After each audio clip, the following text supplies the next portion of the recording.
Hello दोस्तों, मेरी channel zoology club में आप सबको स्वागत करती हूँ। ये हमारा economic zoology, medicinal and veterinary zoology का अंदर एक नया टॉपिक है। ये है फैसियोला हेपाटिका। तो हमारा जो फर्स्ट क्वेश्चन है वो है life cycle of Fasciola hepatica. तो शुरू करते हैं। Fasciola hepatica belongs to the phylum Platyhelminthes and belongs to the class Trematoda. ये जो फैसियोला हेपाटिका होता है वो प्लैटीहेल्मिन्थेस फाइलम के अंदर और टर्माटोडा क्लास के अंदर बिलोंग करते हैं। They are digenetic because the life cycle of Fasciola hepatica is completed in 2 host. ये डाइजेनेटिक होता है क्योंकि फैसियोला हेपाटिका का जो लाइफ साइकिल होता है वो 2 होस्ट के अंदर कंप्लीट हो जाते हैं। यहाँ पे जो प्राइमरी होस्ट होता है वो है शीप, जिसके अंदर एडल्ट फ्लूक रहते हैं, और ये जो सेकेंडरी होस्ट होता है इसके अंदर जो लार्वल स्टेज होता है वो पास किए जाते हैं। मतलब जो लार्वल स्टेज होता है वो टोटली पास होता है सेकेंड होस्ट के अंदर। They are hermaphrodite when self fertilisation occurs in liver fluke. जब सेल्फ फर्टिलाइजेशन होता है लिवर फ्लूक के अंदर तब ये हार्माफ्रोडाइट की तरह कम करते हैं, और जब क्रॉस फर्टिलाइजेशन होता है तब ये हार्माफ्रोडाइट की तरह नहीं कम करते हैं। तब क्या होता है, सेक्स सेल्स वहाँ पे ऑरिजिनेट होता है मेल और फीमेल जेनरेटिव एपर्चर के थ्रू। Copulation takes place in the bile duct of the host. ये जो कॉपुलेशन होता है वो मेनली होस्ट का जो बाइल डक्ट होता है वहाँ पे होता है। Cirrus of one fluke everted through its gonopore. ये जो सीरस होता है एक फ्लूक का वो मेनली गोनोपोर से इवर्टेड होता है। Penetrates the Laurer's canal of the outer penetrates the Laurier's canal of the other through the latter's temporary opening and injects spermatozoa। ये जो Laurier's canal होता है वो latter's temporary opening से penetrate करते हैं और उसके बाद वो spermatozoa को इंजेक्ट कर देते हैं। Secretion of prostate gland and Mehius gland activate the sperm for fertilization। और यहाँ पे जो secretion होता है prostate gland का और Mehius gland का वही मेनली fertilization के लिए जो स्पर्म होता है उसको एक्टिव कर देते हैं। Fertilisation is internal. In cross fertilisation during copulation sperms received in Laurer's canal. मतलब ये जो क्रॉस फर्टिलाइजेशन के टाइम पे क्या होता है, जो कॉपुलेशन होता है क्रॉस फर्टिलाइजेशन के टाइम पे वहाँ पे जो स्पर्म होता है वो मेनली लाउरियर्स कैनल के अंदर रिसीव होता है। Then enter in the distal end, और उसके बाद वो डिस्टल एंड पे पहुँच जाते हैं of the oviduct where fertilisation occurs. मतलब उसके बाद वो ओविडक्ट का जो डिस्टल एंड होता है वहाँ पे पहुँच जाते हैं जहाँ पे फर्टिलाइजेशन होता है। In self fertilisation sperm enters the uterus of the same fluke through the female genital aperture. मतलब सेल्फ फर्टिलाइजेशन के टाइम पे जो फीमेल जेनिटल एपर्चर होता है वहाँ से जो स्पर्म होता है वो यूटेरस के अंदर घुस जाते हैं और उसके बाद वहाँ पे एग का फर्टिलाइजेशन होता है। Capsule formation, each fertilised egg और zygote is surrounded by yolk cells. यहाँ पे जो ईच फर्टिलाइज्ड एग होता है और जो जाइगोट होता है वो यॉक सेल से सराउंडेड होता है, और ये मेनली प्रोटीन और फेनॉल कंटेन करते हैं। It is used for the formation of capsule having an operculum at the anterior end of the shell and capsule. और ये मेनली कैप्सूल फॉर्मेशन के लिए यूज़ होते हैं जो having an operculum at the anterior end of the shell and capsule. और वहाँ पे शेल और कैप्सूल का जो एंटीरियर एंड होता है वहाँ पे एक एपर्क्यूलम भी होता है। Capsule shelled egg are termed capsule. यहाँ पे जो शेल्ड एग्स होता है उसको कैप्सूल कहा जाते हैं। इसका जो कलर होता है वो येलो और नहीं तो ब्राउन कलर होता है, और उसका जो शेप होता है वो भी ओवल होता है।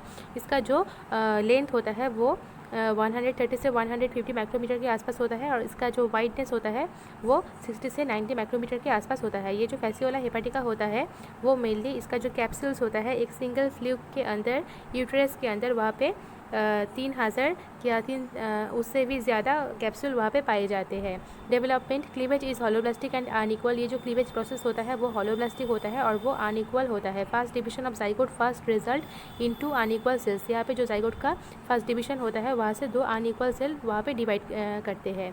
Large somatic cell, by the division of somatic cell from larval ectoderm and tissue. मतलब यहाँ पे जो सोमाटिक सेल्स होता है उसका डिवीजन होता है और वहाँ पे larval ectoderm and tissue develop करते हैं।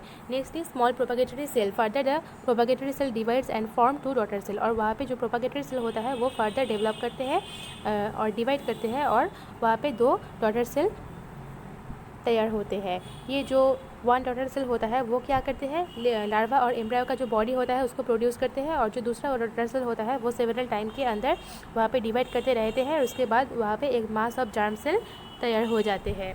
Conditions required for cleavage, further development takes place when capsules come in contact with water.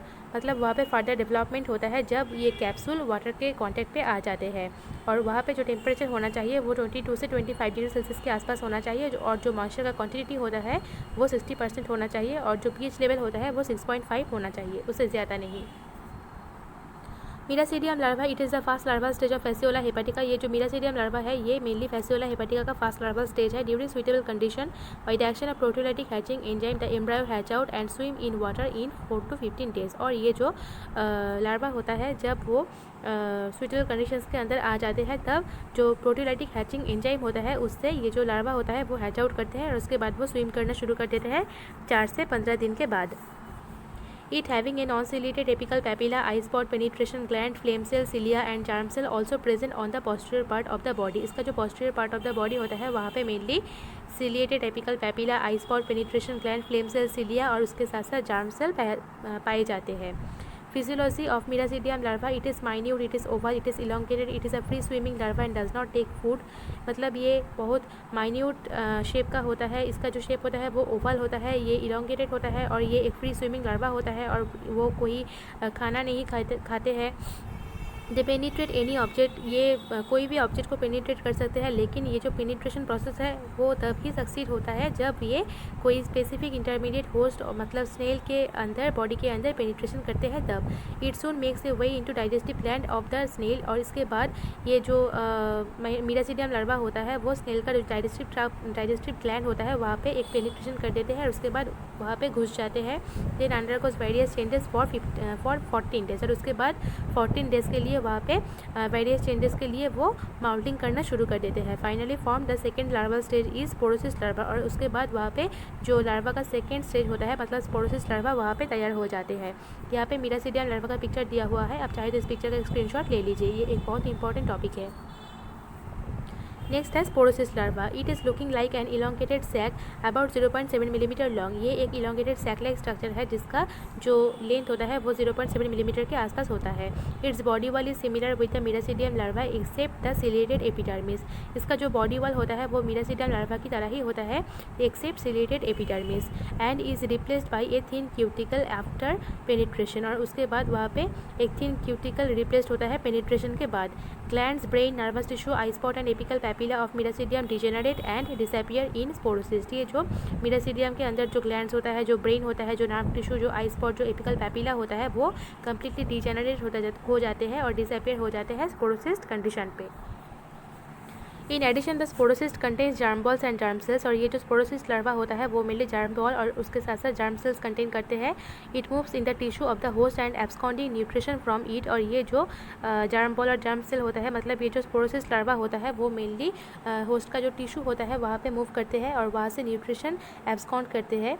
It's germ cell develop into the next rediae larval stage और ये जो जर्म सेल होता है वो next rediae larval stage पे develop करते हैं। Each sporocyst produce 5 to 8 rediae और ये जो स्पोरोसिस्ट होता है वो 5 से 8 रेडी वहाँ पे प्रोड्यूस करते हैं। यहाँ पे स्पोरोसिस्ट लार्वा का पिक्चर दिया हुआ है, आप चाहे तो इस पिक्चर का एक स्क्रीनशॉट ले लीजिए, ये एक बहुत इंपॉर्टेंट टॉपिक है तो बहुत ध्यान से इस वीडियो को देखना। Redia larvae by rupture of its body the redia larvae pass out of the sporocyst larva. मतलब ये जो स्पोरोसिस लार्वा होता है इसका जो बॉडी होता है अगर वो रप्चर हो जाता है तब उसके अंदर जो रेडिया लार्वी होता है वो बाहर पे आ जाते हैं। Then it pass into the snail tissue और उसके बाद वो स्नेल टिश्यू के अंदर घुस जाते हैं। Then the rediae migrate to the liver of the snail और उसके बाद ये जो रेडी होता है वो स्नेल के अंदर जो लीवर होता है वहाँ पे माइग्रेट करते हैं। Each redia is an elongated and cylindrical creature. ये जो रेडिया होता है वो इलोंगेटेड और उसके साथ साथ वो सिलेंड्रिकल क्रिएचर होता है। इसका जो लेंथ वाइज मेजरमेंट होता है वो 1.3 से 1.6 मिलीमीटर के आसपास होता है और इसका anterior mouth, pharynx, sac like intestine, pair of protonephridia और उसके साथ साथ 2 पेयर्स ऑफ फ्लेम सेल्स भी उसके बॉडी के अंदर होता है। ड्यूरिंग समर ये क्या करते हैं, the germ balls of rediae give rise to a second generation of rediae larvae. मतलब समर के टाइम पे ये जो रेडिया लार्वा का जार्म बॉल होता है वो second generation of redia larva produce करते हैं। यहाँ पे रेडिया लार्वा का पिक्चर दिया हुआ है डॉटर रेडिया के साथ साथ, आप चाहे तो इस पिक्चर का एक स्क्रीनशॉट ले लीजिए। Cercaria larva it bears a close resemblance with the adult fluke. इसका जो शेप होता है वो एडल्ट फ्लूक की तरह ही होता है, ये ओवल शेप का होता है और ये 0.25 से 0.35 मिलीमीटर लॉन्ग होता है और इसका एक लॉन्ग टेल होता है जो स्विमिंग के लिए हेल्प करते हैं। बिलो बॉडी वॉल लाई न्यूमेरस सिस्टोजेनस ग्लैंड सेल और इसका जो बॉडी वॉल होता है उसके अंदर मतलब उसके नीच पे सिस्टोजेनस ग्लैंड सेल्स होता है।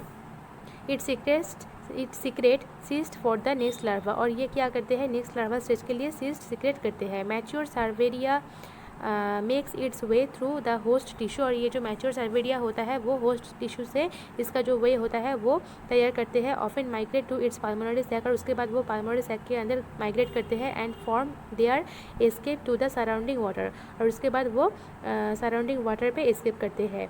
इसके लिए इसको 35 से 65 डेज़ के आसपास लग जाते हैं, और यहाँ पे इसलिए इसका सुइटेबल कंडीशंस चाहिए, और जहाँ पे टेम्परेचर 9 से 26 डिग्री सेल्सियस के आसपास होना चाहिए, और वहाँ पे प्रॉपर मॉइस्चर और प्रॉपर ऑक्सीजन कंटेंट भी होना चाहिए। यहाँ पे सर्किलिया लार्वा का पिक्चर दिया हुआ है, आप चाहे तो इस पिक्चर का स्क्रीनशॉट ले लीजिए। ये एक बहुत इंपॉर्टेंट टॉपिक है, तो बहुत ध्यान से इस वीडियो को देखना।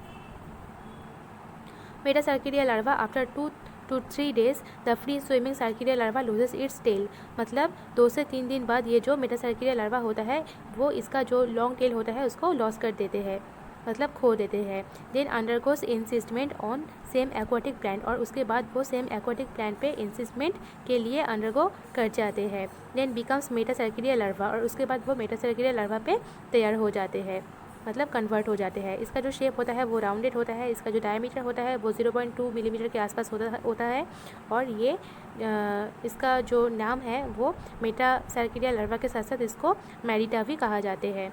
अबाउट थाउजेंड्स और more metacercaria may be found to attach with a single grass blade, मतलब यहाँ पे एक सिंगल ग्रास ब्लेड के साथ साथ वहाँ पे थाउजेंड्स या उससे भी ज़्यादा मेटासर्किलिया लार्वा वहाँ पे पाए जाते हैं। It is also called juvenile fluke, और उसको जुवेनाइल फ्लूक भी कहा जाते हैं।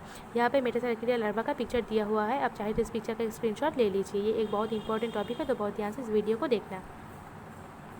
Infection of larva, metacercaria develops into adult fluke only inside the definitive host और शीप। ये जो मेटासर्किलिया लार्वा होता है वो मेनली एडल्ट फ्लूक के अंदर डेवलप करते हैं, मेनली डेफिनेटिव होस्ट मतलब शीप के बॉडी के अंदर ही ये डेवलप करते हैं। Cyst wall finally dissolves in proximal part of intestine and liberates the larva. ये जो लार्वा का सिस्ट वॉल होता है वो फाइनली इंटेस्टाइन के अंदर जो प्रॉक्सिमल पार्ट्स होता है वहाँ पे डिजॉल्व हो जाता है, और वो लार्वा वहाँ पे लिबरेट करते हैं, मतलब वहाँ पे लिबरेट हो जाते हैं। It penetrates the intestinal wall and gets into coelomic cavity, और उसके बाद वो इंटेस्टिनल वॉल पे पेनिट्रेट करते हैं, और उसके बाद वो सिलोमिक कैविटी के अंदर घुस जाते हैं। Then it infects the liver, feeds on its tissue, और उसके बाद वो लीवर को इन्फेक्ट करते हैं, और वहाँ पे जो टिश्यू होता है उसको वो खाते हैं। Then grow in size in 5 to 6 week, और उसके बाद 5 से 6 वीक के बाद में वो फुल ग्रोन हो जाते हैं। Then it take up in bile duct, और उसके बाद वो बाइल डक्ट के अंदर घुस जाते हैं। Then finally attain sexual maturity and in 11 to 13 weeks it starts laying egg after fertilisation, और 11 से 13 वीक के आसपास वो प्रॉपर्ली सेक्सुअल मैच्योरिटी अटेन कर लेते हैं, और उसके बाद ये फर्टिलाइजेशन के बाद एग लेइंग शुरू कर देते हैं। The same way the life cycle is repeated, और ये जो प्रोसेस होता है सिर्फ इस प्रोसेस को ये कंटिन्यूसली रिपीट करते रहते हैं, और इसका जो लाइफ साइकिल होता है वो भी रिपीट होता है। यहाँ पे फैसियोला हेपेटिका का जो लाइफ साइकिल होता है उसका पिक्चर दिया हुआ है, आप चाहे तो इस पिक्चर का स्क्रीनशॉट ले लीजिए। ये एक बहुत इंपॉर्टेंट टॉपिक है।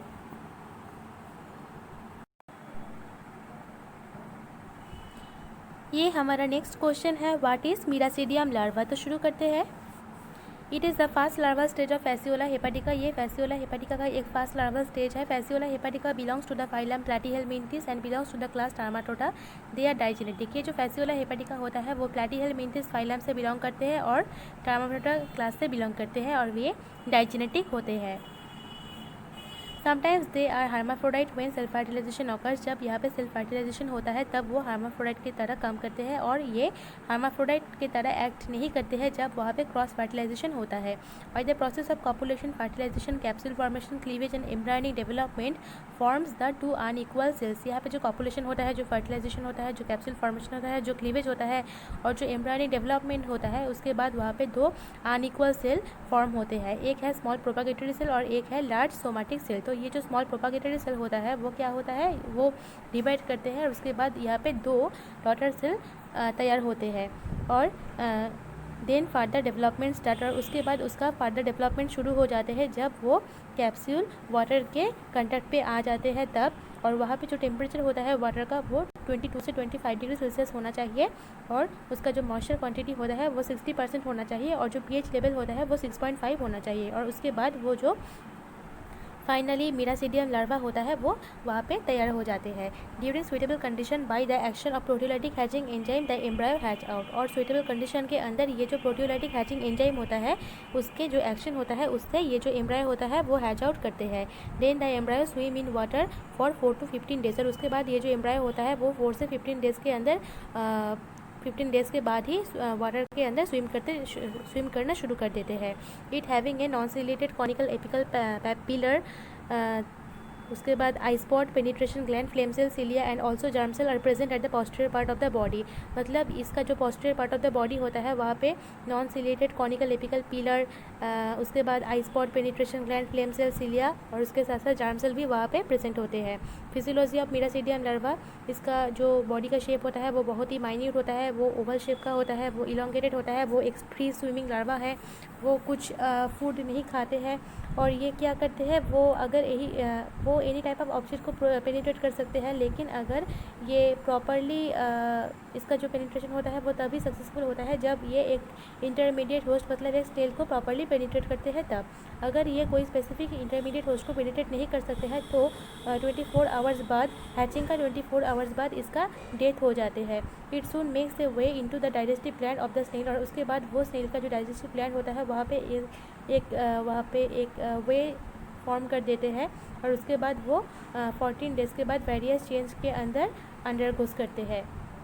Then finally form the second larval stage, sporocyst larva. और उसके बाद वहाँ पे जो सेकेंड लार्वल स्टेज होता है मतलब जो स्पोरोसिस लार्वा होता है वो फॉर्म करते हैं। यहाँ पे फैसियोला हेपेटिका का पिक्चर दिया हुआ है, आप चाहे तो इस पिक्चर का एक स्क्रीनशॉट ले लीजिए। हमारा जो थर्ड क्वेश्चन है वो है describe the parasitic adaptation in Fasciola. If an fasciola lives in the liver or bile duct of the host or sheep as an endoparasite, it is very well adapted for its parasite mode of life। मतलब ये जो Fasciola hepatica होता है अगर वो sheep का जो liver होता है और नहीं तो जो बाइल डक्ट होता है उसके अंदर रहते हैं इंडोपैरासाइट के जैसे, तो उसलिए उसको वहाँ पे बहुत सारे एडेप्टेशन करना चाहिए। तो उसके बारे में ही अब हम जानेंगे। Adaptation of adult fluke. Its body is dorsoventrally flattened. इसका जो बॉडी होता है वो डॉर्सोवेंट्रली फ्लैटेंड होता है। इसका जो बॉडी का शेप होता है वो एक लीफ शेप्ड होता है। Its body is covered with thick cuticle. इसका जो बॉडी होता है वो थिक क्यूटिकल से कवर्ड किए जाते हैं। Cilia are absent in adult fluke. ये जो सिलिया होता है वो एडल्ट फ्लूक के बॉडी पे प्रेजेंट नहीं होता है। Oral and ventral sucker adhesive organs like suckers are well developed. इसका जो ओरल और वेंट्रल साकर होता है मतलब इसका जो एडेसिव ऑर्गन लाइक साकर्स होता है वो बहुत वेल डेवलप्ड है। Many cuticular spines over its body crowd the host tissue. मतलब ये जो फ्लूक होता है उसके बॉडी पे बहुत सारे क्यूटिक्यूलर स्पाइन होता है जो होस्ट टिश्यू के अंदर बहुत अच्छे से क्रोड कर सकते हैं। इसका कोई एनस नहीं होता है, इसका कोई लोकोमोटरी ऑर्गन भी नहीं होता है।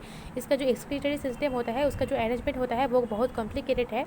इसका जो रिप्रोडक्टिव सिस्टम होता है वो वेल डेवलप्ड होता है और वो क्या करते हैं situated for its parasitic mode of infection. और ये जो पैरासिटिक मोड ऑफ इन्फेक्शन होता है इसलिए इसका जो रिप्रोडक्टिव सिस्टम होता है इसका जो डेवलपमेंट होता है वो बहुत वेल डेवलप्ड होता है। Since adult fluke lives in the body of the sheep. मतलब ये जो एडल्ट फ्लूक होता है वो मेनली शिप के बॉडी के अंदर ही रहते हैं। Hence it may die with the death of the sheep. अगर वो शिप मर जाते हैं तब उस शिप के बॉडी के अंदर जो पैरासाइट होता है वो भी वहाँ पे मर जाते हैं। Therefore this is a need of secondary host. और इसलिए यहाँ पे एक सेकेंडरी होस्ट का ज़रूरत होता है क्योंकि अगर वो शिप मर जाते हैं तब वो जो डिजीज़ होता है उसको वो जो पैरासाइट होता है उसको ट्रांसफ़र करने के लिए एक होस्ट से दूसरे होस्ट के अंदर इसलिए वहाँ पे कुछ सेकेंडरी होस्ट भी चाहिए। Hence snail is the secondary host. मतलब यहाँ पे जो सेकेंडरी होस्ट होता है वो स्नेल होता है। यहाँ पे भी फैसियोला हेपेटिका का पिक्चर दिया हुआ है, आप ये देख सकते हैं। Adaptation in life history. Life history के अंदर जो एडेप्टेशन होता है फैसियोला हेपेटिका का उसके बारे में अब हम जानेंगे। It produce a huge number of egg. ये जो एग प्रोडक्शन करते हैं इसका जो क्वांटिटी होता है वो बहुत ज़्यादा होता है। The egg is covered with some yolk and cell materials. ये जो एग होता है वो मेनली कुछ यॉक और सेल मटेरियल से कवर किए जाते हैं। उसको मेनली कैप्सूल कहा जाता है जो मेनली उसको एडवर्स एनवायरनमेंट से प्रोटेक्ट करते हैं। After ingesting the encysted miracidium larva they enter into the intestine and then into the bile duct of the host that is sheep. मतलब ये जो मिरासीडियम लार्वा होता है जब वो इंजेस्ट करते हैं और उसके बाद जब वो इंटेस्टाइन के अंदर इंटर्ड हो जाते हैं तब वो मेनली होस्ट का जो बाइल डक्ट होता है वहाँ पे चले जाते हैं। Then the cyst of miracidium dissolve, और उसके बाद मीरासीडियम का जो सिस्ट होता है वो फाइनली डिसॉल्व हो जाते हैं। Miracidium miracidium has a long tail for swimming. ये जो मीरासीडियम लार्वा होता है इसका जो लॉन्ग टेल होता है वो स्विमिंग के लिए हेल्प करते हैं। It has a well developed penetration gland for penetrate any other intermediate host snail. इसका एक वेल डेवलप्ड पेनिट्रेशन ग्लैंड होता है जो मेनली जो इंटरमीडिएट होस्ट होता है मतलब जो स्नेल होता है उसके बॉडी के अंदर पेनिट्रेट करने के लिए हेल्प करते हैं। The second larval stage of Fasciola hepatica is sporocyst larva, मतलब फैसियोला हेपेटिका का जो सेकेंड लार्वल स्टेज होता है उसको स्पोरोसिस्ट लार्वा कहे जाते हैं। It leads parasitic life in the host body, और ये पैरासाइटिक लाइफ के अंदर ये एक पैरासाइटिक लाइफ लीड्स करते हैं होस्ट के बॉडी के अंदर। Germ cell give rise to the third generation of larva called redia, और जो स्पोरोसिस्ट का जार्म सेल होता है वहाँ से जो थर्ड जनरेशन होता है लार्वा का मतलब जिसको रेडिया कहा जाते हैं वो तैयार होते हैं। Redia larva is also leads parasitic life in the host body. ये जो रेडिया लार्वा होता है वो भी पैरासाइटिक एक लाइफ लीड करते हैं उसके बॉडी के अंदर। एडेप्टेशन इन लाइफ हिस्ट्री ये हो गया है। During summer the germ ball of redia larva give rise to the second generation of redia larva. ये जो समर के टाइम पे ये जो जार्म बॉल होता है रेडिया लार्वा का वो second generation of redia larva तैयार कर देते हैं, और विंटर के टाइम पे ये क्या करते हैं second generation of redia larva develop करते हैं और फाइनली वो फोर्थ स्टेज ऑफ लार्वा पे कन्वर्ट हो जाते हैं जिसको सार्कीडिया लार्वा कहा जाते हैं। It is covered with a cyst wall, और ये एक सिस्ट वॉल से कवर्ड होता है secreted by a cystogenous gland, जो सिस्टोजेनस ग्लैंड से सिक्रेट होता है। It is also free swimming, ये भी एक फ्री स्विमिंग लार्वा होता है और इसका जो लोकोमोटरी टेल होता है वो प्रेजेंट होता है। It give rise to the last stage of the larva, ये मेनली लार्वा का लास्ट स्टेज होता है जिसको मेटासार्कीडिया लार्वा कहते हैं। मतलब सार्कीडिया लार्वा से यहाँ पे मेटासार्कीडिया लार्वा तैयार होते हैं और ये भी इंसिस्टेड होता है और इसका जो शेप होता है वो राउंडेड होता है और इसका जो डायमीटर होता है वो 0.2 mm के आसपास होता है। और फाइनली ये ग्रास के साथ साथ अटैच हो जाते हैं और उसके बाद ये जो शीप होता है मतलब ये जो होस्ट होता है जब ये होस्ट उस ग्रास को खा जाते हैं तब ये जो पैरासाइट होता है वो इस होस्ट के बॉडी के अंदर घुस जाते हैं। यहाँ पे life cycle of Fasciola hepatica का पिक्चर दिया हुआ है, आप ये देख सकते हैं। ये है हमारा fourth question, mode of infection caused by Fasciola hepatica.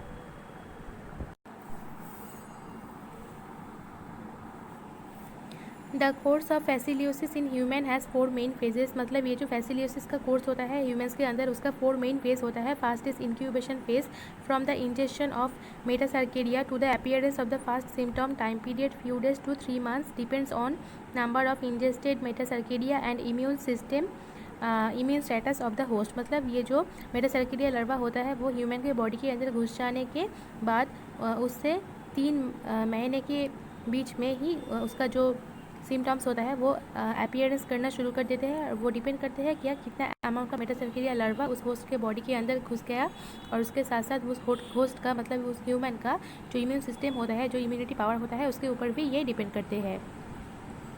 Invasive और aquatic phase, this is second phase. Fluke migration up to the bile ducts, ये जो फ्लूक होता है वो बाइल डक्ट्स के अंदर माइग्रेट करते हैं। This phase is a result of mechanical destruction of the hepatic tissue and the peritoneum by migrating juvenile flukes causing localised और generalised toxic and allergic reaction. मतलब ये क्या करते हैं इस फेज के अंदर मैकेनिकल डिस्ट्रक्शन हो जाता है हेपेटिक टिश्यू के साथ साथ पेरिटोनियम टिश्यू का भी, और यहाँ पे जो टॉक्सिक और एलर्जिक इफेक्ट होता है जुवेनाइल फ्लूस का उससे ही ये जो टिश्यू होता है हेपेटिक और पेरिटोनियम टिश्यू वो फाइनली वहाँ पे डिस्ट्रक्ट हो जाते हैं। The major symptoms of this phases are fever, मतलब यहाँ पे जो मेजर सिम्टम्स होता है वो पहले है fever.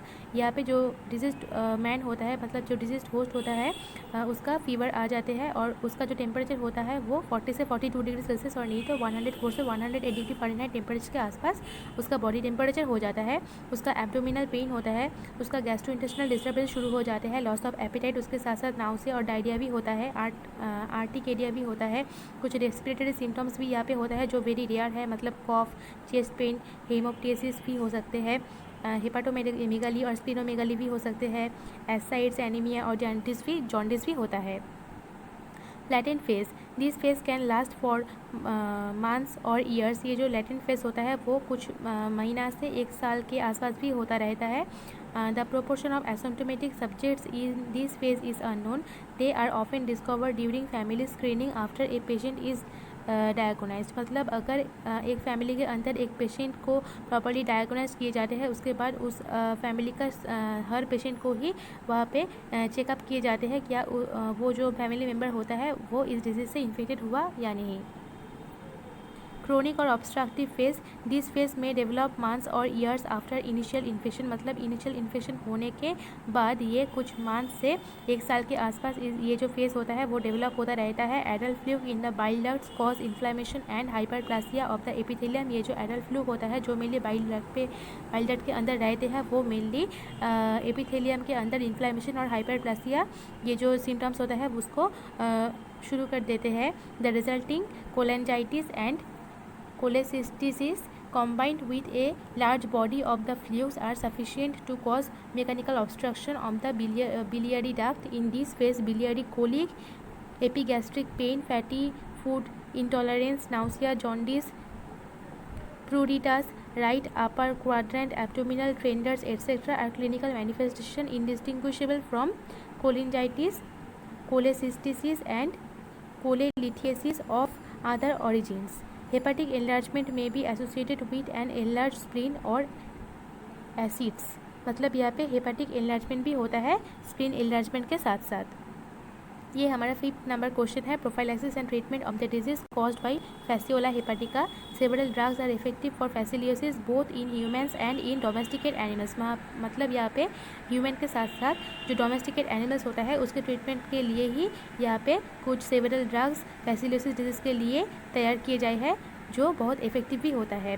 The drug of choice in the treatment of fascioliasis in triclabendazole, a member of the benzimidazole family of anthelmintics. मतलब यहाँ पे जो फैसिलियोसिस डिजीज़ होता है उसके ट्रीटमेंट के लिए यहाँ पे ट्राइक्लाबेंडाजोल ये जो ड्रग होता है उसको यूज़ किए जाते हैं जो मेनली बेंजीमिडाजोल फैमिली के अंदर जो एंथेलमिंथिस फैमिली होता है उसका ही एक मेंबर है। The drug works by preventing the polymerization of the molecule tubulin into cytoskeletal structures and microtubules. ये जो ड्रग होता है वो मेनली प्रिवेंट करते हैं पॉलीमराइजेशन का जो मॉलिक्यूल ट्यूबुलिन के अंदर जो साइटोस्केलेटन जो स्ट्रक्चर जो माइक्रोट्यूबुल होता है उसका जो शेप होता है उसको उसका जो इन्फेक्शन होता है उसको ये प्रॉपरली वहाँ पे ट्रीट करते हैं। प्रेज़िक्वांटल ट्रीटमेंट इज़ इनएफेक्टिव। ये जो प्रेज़िक्वांटल ट्रीटमेंट होता है वो टोटली इनएफेक्टिव होता है। There are case reports of nitazoxanide being successfully used in human fascioliasis treatment in Mexico. मतलब यहाँ पे जो मेक्सिको के अंदर जो ह्यूमन का फैसिलियोसिस ट्रीटमेंट होता है वहाँ पे नाइट्रोक्सानाइड ट्रीटमेंट यूज़ किए जाते हैं और वो सक्सेसफुल भी है। और उसके साथ साथ ये सक्सेसफुल होने के साथ साथ ये बहुत सारे ट्रायल्स इसका किए जाते हैं और अभी उसका कोई रिकमेंडेशन नहीं किए जाते हैं। ये हमारा 6th नंबर क्वेश्चन है। Prevention and control of the disease caused by Fasciola hepatica. For control heavily infected sheep should be kill. ये जो डिजीज़ होता है उसको कंट्रोल करने के लिए जो हेवीली इन्फेक्टेड शीप होता है उसको यहाँ पे किल कर देना चाहिए। The manure infected sheep should be destroyed. यहाँ पे जो मैन्योर इन्फेक्टेड शीप होता है उसको प्रॉपर्ली डिस्ट्रॉय कर देना चाहिए। The snails of infected area should be killed by copper sulphate in ponds. यहाँ पे जो इन्फेक्टेड एरिया होता है वहाँ पे जो स्नेल होता है उसको प्रॉपर्ली किल कर देने के लिए वहाँ पे पॉन्ड्स के अंदर कॉपर सल्फेट यूज़ करना चाहिए। The breeding of snails should be checked by removing vegetation from the ponds के अंदर जो वेजिटेशन होता है उसको रिमूव कर देना चाहिए तो ही हम स्नेल्स का जो ब्रीडिंग होता है उसको चेक कर सकेंगे। The vegetables should be washed and cooked properly before eating. और खाने के पहले ये जो वेजिटेबल्स होता है उसको प्रॉपर्ली वॉश्ड और कुक्ड करना चाहिए। Some drugs such as emetine, hydrochloride, tetrachloroethane, filicin and hexachloroethane are useful to treat the liver. और यहाँ पे जो ट्रीटमेंट होता है लीवर का इसके लिए ये जो मेडिसिन होता है ये जो ड्रग होता है उसको यूज़ यहाँ पे किए जाते हैं। अगर आपको मेरी वीडियो पसंद आए तो मेरे चैनल को सब्सक्राइब कीजिए और इस वीडियो को लाइक कीजिए और शेयर कीजिए। Thank you.